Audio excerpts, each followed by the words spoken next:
இன்றைக்கி நம்ம சேனலில் பார்க்க போகிற ரெசிபி பேபிஸ்க்கெலாம் ரொம்பவே ஹெல்த்தியான ஒரு லன்ச் ரெசிபி தான். ரொம்பவே ஹை நியூட்ரிஷன்ஸும் கூட. பேபிஸ் ரொம்ப விரும்பி சாப்பிடுவாங்க. எப்படி பண்ணலான்னு பார்க்கலாமா? அதுக்கு தேவையான இன்க்ரீடியன்ட்ஸ் என்னென்னு பார்த்துக்கிறேன். நான் பாசிப்பருப்பு வேக வச்சு எடுத்துக்கிறேன். கொஞ்சோண்டு ஜீரகம், மஞ்சத்தூள், தக்காளி சீட்ஸை நீக்கிட்டு கட் பண்ணி எடுத்துக்கோங்க. 2 சின்ன வெங்காயம் எடுத்துக்கோங்க. கொஞ்சோண்டு எடுத்துக்கிட்டால் போதும்.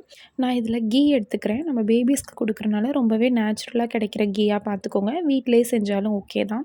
அதில் நான் இப்போ ஜீரகம், ஆனியன், தக்காளி ப்ளஸ் மஞ்சப்பொடி இது எல்லாத்தையும் சேர்த்து நல்லா நான் மிக்ஸ் பண்ணிக்கிறேன்.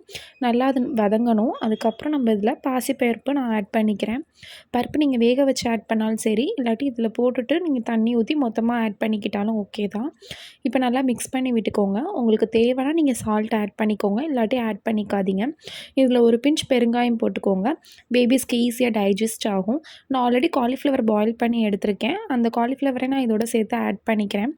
ரைஸ் ஆல்ரெடி நாங்கள் எங்களுக்கு வேக வச்சது. இது ரொம்ப பருக்கையாக இருக்குங்கிறதுனால நான் இதில் போட்டு நல்லா குழைய வச்சுக்கிறேன். ஏன்னா நம்ம பேபிஸ்க்கு தரல பருக்கையாக இருந்துச்சுன்னா அவங்களுக்கு டைஜஸ்ட் ஆகாது. இப்படி இருந்தால் அவங்களுக்கு ஈஸியாக டைஜஸ்ட் ஆயிரும். இப்போ நான் இதை எல்லாத்தையும் நல்லா மிக்ஸ் பண்ணிக்கிறேன். இது நல்லா கொதிக்கட்டும். இது இந்தளவுக்கு தண்ணி வற்றி இது நல்லா இந்தளவுக்கு மேஷ் ஆகணும். இது நீங்கள் மிக்சியில் போட்டு தான் கிரைண்ட் பண்ணணுங்கிற அவசியம் கிடையாது. இது அப்படியே நீங்கள் கையிலே கிரைண்ட் பண்ணி கொடுக்கலாம். ரொம்பவே ஹெல்த்தி அண்ட் டேஸ்டியான ஒரு லன்ச் ரெசிபி ஃபார் பேபிஸ்க்கு ரெடி ஆயிடுச்சு. இது நீங்கள் 8 மந்த்ஸில் இருந்தே நீங்கள் கொடுக்கலாம். தேங்க்யூ.